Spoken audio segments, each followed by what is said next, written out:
segera dibawa ke rumah sakit, berikan head up kepala 30 derajat. Jadi kalau kalian sebagai dokter jaga IGD, jangan lupa head up kepala 30 derajat sangat penting. Kemudian beritahu rumah sakit saat di perjalanan ya, alert stroke team, dan ensure immediate access to imaging. Jadi imagingnya memang harus ready. Jadi radiolognya ready, mesinnya ready, orangnya radiografernya ready. Ya. Make aware of potential need for thrombolysis therapy.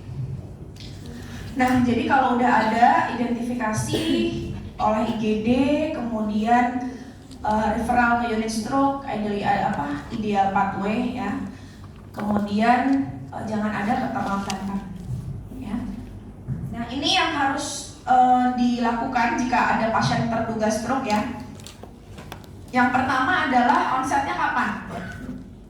Kan tadi syaratnya 4,5 jam dari onset. Maka dia onsetnya kapan harus jelas. Ya, kalau wake up stroke boleh nggak diberikan RTPA?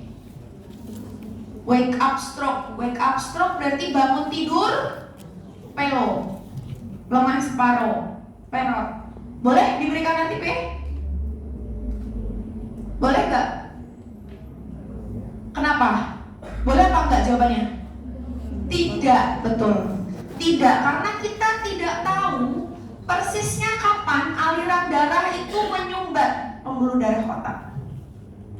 Ya, jadi wake up stroke is not eligible for code stroke, for RTPA. Ya. Kemudian NIHSS ya, NIHSS ini derajat berat ringannya stroke. Nanti kalian buka ya, National Institute Health Score Stroke. Ya, jadi berapa NIHSS-nya? NIHSS yang merupakan allowed atau eligible untuk RTPA adalah 4 hingga 25. NIHSS yang eligible for RTPA 4 hingga 25.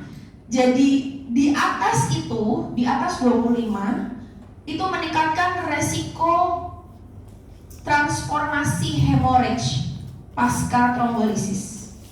Ya, jadi karena dia mampu menghancurkan trombus, maka dia beresiko menyebabkan pecahnya pembuluh darah kalau diberikan lewat dari waktu yang dibatasi tadi.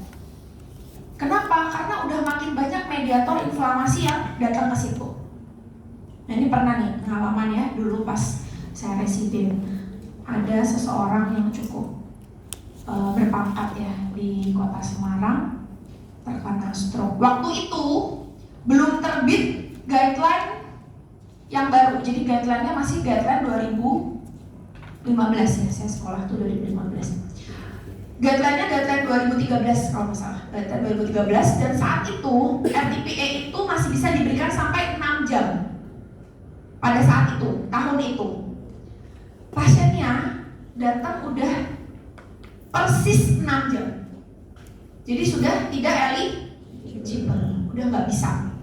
Karena dia datang persis di 6 jam dari keluhan itu muncul. Jadi dia tuh kalau nggak salah ini ya, ininya wali kota, bawahnya persisnya sekda atau apalah gitu. Terus dia berusaha membayar DPJP saya, DPJP kan berarti konsulennya.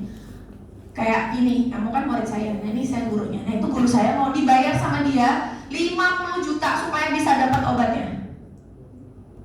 Maksudnya masuk ke kantongnya si dokter supaya tolonglah dok supaya ini nggak cacat bla bla bla bla. Nggak bisa karena resikonya bleeding. Kalau bleeding gimana? Apa yang terjadi? Sulit sekali ditangani. Kraniotomi itu nggak berani DPJP-nya. Dokter bedah nggak akan berani buka kraniotomi pasien yang post trombolisis transformasi hemorrhage. Karena resiko bleedingnya lebih luas. Gitu. Jadi benar-benar kita harus menaati apa yang disebut guideline. Karena sudah berdasarkan research yang researchnya nggak cuma 100-200 orang, ribuan sampai puluhan ribu. Semua ras yang dilakukan research. tanda vital dan EKG, ya, tidak boleh ada aritmia jantung. Kemudian batas tensi kurang dari sama dengan 185/100. Perhatikan ini, ya. Jadi blood pressure that eligible for thrombolysis less than 185/100. Kurang dari 185/105. Dok, apa yang terjadi kalau pasien itu eligible dari waktunya, tapi dia tensinya 200, ya kita turunin dulu. Ya, pasien datang 1 jam, ini pernah juga nih saya waktu itu sekolah. Dia seorang dosen di salah satu universitas negeri di Semarang. Dia pelo di jam 10 pagi saat dia ngisi kuliah di depan mahasiswanya. Dia pelo dan tangannya lemes tapi masih bisa jalan. Terus dia langsung ke IGD Karyadi, bertemu kita dari coach stroke team. Nyampe Karyadi kan jam 11, jadi kan baru 1 jam. Tensinya 210/110. Kita masih punya, waktu itu kan berarti masih 6 jam ya. Kita masih punya 5 jam untuk mengatasi tensi itu supaya dia eligible. Paham ya? Nah, waktu itu masih 6 jam. Kalau sekarang sudah 4,5 jam. Guideline stroke AHA di 2018 terbaru. Catat ya, jangan sampai keliru. Yang jelasinnya udah sampai tarik urat loh. Sampai halus nih, tarik dulu. Ya, kemudian diabetes and hiperglikemi itu tidak boleh batas gulanya lebih dari 225 kayaknya. 225 tidak boleh di atas itu. Kemudian riwayat pemberian VKA, aspirin, clopidogrel, heparin dan koagulopati bagaimana? Kalau dia selama ini dapat aspirin masih boleh. Kalau dia selama ini dapat warfarin atau VKA masih bisa. Tapi kalau dia selama ini dapat heparin nggak bisa. Jadi heparin, kemudian antikoagulan lain yang bukan VKA nggak bisa untuk mendapat kartu PE. Kemudian apakah stroke yang pertama? Ya, kalau stroke yang berulang masih bisa asal dia memenuhi kriteria yang lain. Ya. Kemudian tujuan awal pelayanan di RS-nya apa? Akses pelayanan spesialistik stroke ada, asesmennya harus segera, akses ke radiologi segera, trombolisis dini jika memungkinkan. Ini akut stroke pathway-nya, jadi pasien tiba tanpa tim emergency service ke IGD, kemudian dilakukan radiologi, CT scan, dan bagaimana gambaran CT scan-nya, apakah boleh. CT scan-nya syaratnya tidak boleh ada udem atau gambaran asimetri CT scan lebih atau sama dengan 1 lobus. Ya, jadi misalnya kita lihat CT scan-nya, loh kok yang ini nggak sama ya sama yang ini. Infaknya biasanya belum kelihatan deh. Jadi hipodensnya belum nampak di sebelum 4,5 jam, itu infaknya belum jelas. Maka yang kita lihat adalah asymmetric changes. Sini girusnya jelas, kok sini girusnya nggak kelihatan ya, udah nggak bisa. Jadi ada udem pada 1 lobus saja sudah tidak bisa. Ya, apalagi udem luas lebih dari 1 lobus nggak boleh. Ya. Kemudian ini best practice recommendation dari AHA bahwa sebaiknya memang door to needle less than 60 minutes. Ya, jadi harusnya dilakukan tuh ini semua gitu, secepat mungkin. Dalam 60 menit tensinya udah sesuai, gulanya udah turun, pasiennya udah CT scan-nya udah ada, udah dibaca radiologi, koagulasinya udah baik, trombositnya di atas 150.000 dan lain sebagainya sudah ada, sehingga 1 jam itu langsung obatnya masuk. Di idealnya seperti itu. Ini ya, door to medical doctor, door to stroke team notification, door to CT scan, door to needle harusnya 60 minutes, door to admission 3 hours. Jadi kalau di guideline yang terbaru, ini tulisannya 3 hours until 4,5 hour. Jadi 3 sampai 4,5 jam itu masih direkomendasi. Ya. Nah ini ya, airway, breathing, circulation-nya, ABC-nya seperti apa? Harus lancar, harus tidak ada gangguan, ya. Apabila ada penurunan saturasi, bisa kita berikan oksigen, tapi bukan hambatan. Ya. Nah ini ya, hyperglycemia, kalau dia lebih dari 200 harus diturunkan. 200 ya, bukan 200. Ya, jadi perlu tambahan tata laksana. Kalau pasien itu eligible, datangnya belum 4,5 jam, tapi gulanya 400 misalnya, maka harus turunin dulu nih cepat. Ya, kalau kita di Karyadi, presiden penyakit dalam, langsung konstruk jedek, ada capnya. Jadi kita bikin cap gede loh, separuh handphone ceprek gitu, di konstruk. Artinya karpet merah untuk semua pemeriksaan. Darah langsung diduluin, CT scan langsung diduluin, semua lebih cepat. Perawat juga begitu ada konstruk jedek langsung cepat. Kemudian blood pressure, ya, kalau dia di atas 220 per 120 dan dia adalah kandidat RTPA, maka harus diturunkan sampai di bawah 185 per 100, ya, itu. Kalau hipotensi, berikan 500 cairan RL atau NaCl 0,9%. Kemudian ini adalah summary pre-hospital evaluation-nya, gitu ya. Jadi saturasi pasien harus di atas 94 ya. Saturasi pasien harus di atas 94. Ya, jadi harus baik saturasinya. Ya, kalau dia ada problem paru, ada problem jantung, ini harus disampaikan problemnya apa. Ya, karena resikonya bisa terjadi tadi ya, post trombolisis intracerebral hemorrhage ya. Kemudian riwayat pasien ya. Jadi ini yang harus kita tanya. Apakah ada riwayat ini semua? Kemudian apakah dia juga habis menjalani operasi invasif dalam 3 bulan terakhir?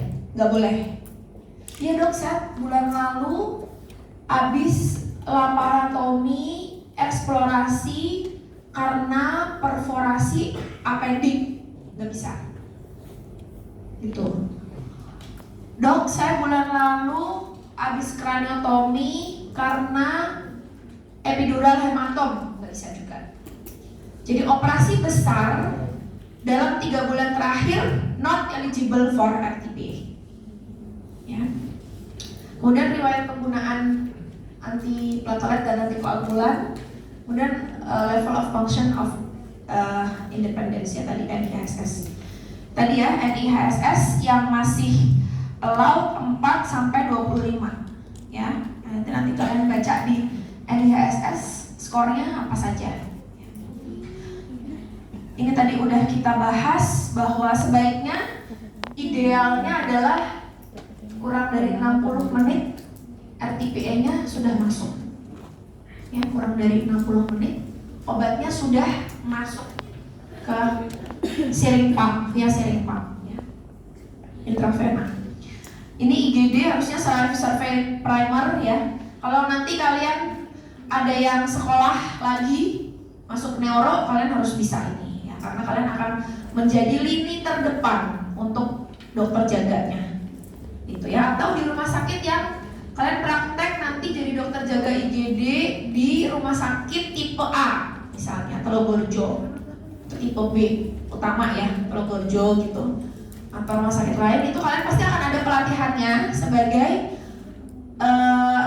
medical doctor di situ ya. Jadi kalian harus bisa, kalau ada post-stroke activation apa yang harus kalian lakukan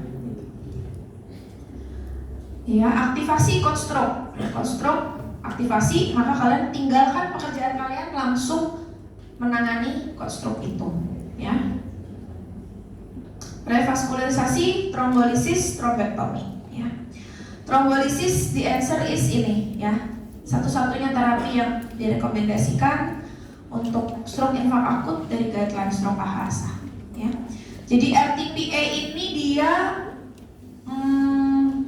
isi plasminogen yang teraktivasi, ya, yang bisa membuat pecahnya trombus, ya, atau sejenis fibrinolytic agent, ya, dan activates plasminogen untuk menjadi plasmin yang kemudian mendegrades fibrin pada komponen blood clots, ya, sehingga release of plasmin breaks up the clots in a blocked vessel, limiting the tissue damage caused by ischemic.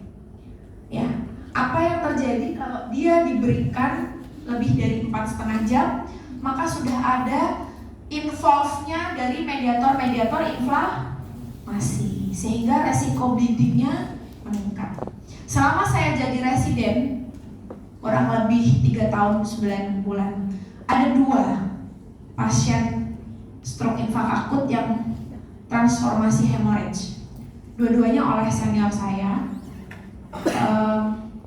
Yang satu adalah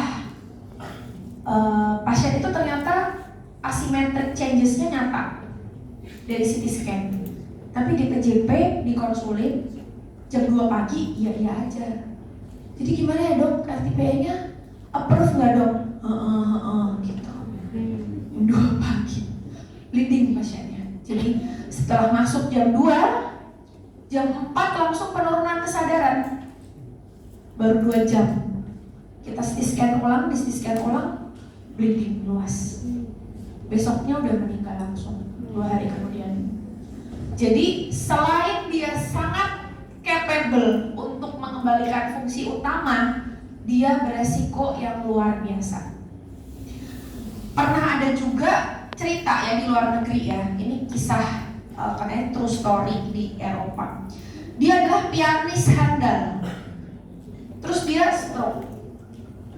Dia mendapatkan RTPA dan dia bisa main lagi seperti sedia kala. Jadi amazing banget emang obatnya. Pasien datang lumpuh, pulang jalan kaki loh, sampai 4+ kekuatannya. Yang kita pernah tangani sendiri juga di Karyadi, datang kekuatan 2, pulang kekuatan 4+. Jadi dia bisa jalan pulang. Tapi ya itu, kalau tidak diberikan dengan keadaan yang sesuai dengan kriteria, maka akan menjadi 2 mata pisau yang sangat berbeda, ya. Efek RTPA tergantung waktu, ya. Jadi number need to treat-nya memang kalau di waktu itu ya di 3 sampai 4,5 jam itu lebih tinggi, ya, lebih bagus, lebih baik. Trombolisis masih jarang dilakukan karena memang ini delay ya, pasien delay kedatangan. Ini banyak banget ya di daerah ya, masya Allah. Ke Pak Dukun dulu, ke Pak Ustadz dulu, pijet dulu, kok kumpulin anak-anaknya dulu, nangis-nangisan dulu, 3 hari baru ketemu dokter puskesmas. Suwe nepon ya, sampai ke dokter spesialis seminggu, lama banget, repot banget kalau di sini ya. Edukasi masih sulit, maka kalian ya yang akan menjadi dokter, coba edukasi ke keluarganya, coba usahain yang baik ya.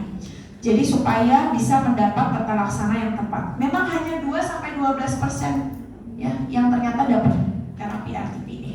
Sebagian besar adalah delay di pasien. Kemudian RTPA tidak tersedia di RS ya, termasuk RS kita tercinta, RS Islam Sultan Agung, Semarang dan Banjarbaru nggak ada RTPA. Kenapa? Karena belum bisa mengaktifkan code stroke tadi. CT scan-nya cuma 1. Mau beli yang 1 kebanjiran. Banjir rusak ya. Hedeh ya. Terus mau ini gitu, gini gitu nggak maju-maju ya. Nanti kita sampaikan ke sana. Persiapan RTPA dalam 30 menit nih ya. Kalau kalian jadi dokter jaga di rumah sakit besar ya, kalian akan keren banget, gila, dokter Gatra dong.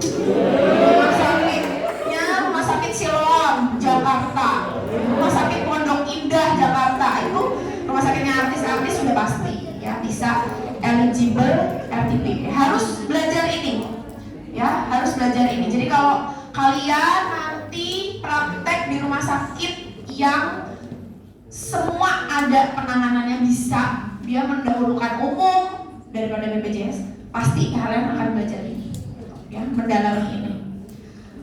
Terus ini ya, tadi ya kita udah bahas systolic blood pressure less than 185, diastoliknya diminta di bawah 110. Ya, kelas 1 level of evidence A, ya. Blood pressure-nya di situ saturasi harus di atas 94, tidak boleh ada demam ya adik-adik. Not eligible if there is a high temperature, ya. Kemudian kalau hipoglikemi juga nggak boleh, ya, hipoglikemi nggak boleh. Disarankan di normoglikemi 140 sampai 180. Suggested, ya, suggested di situ. Ya.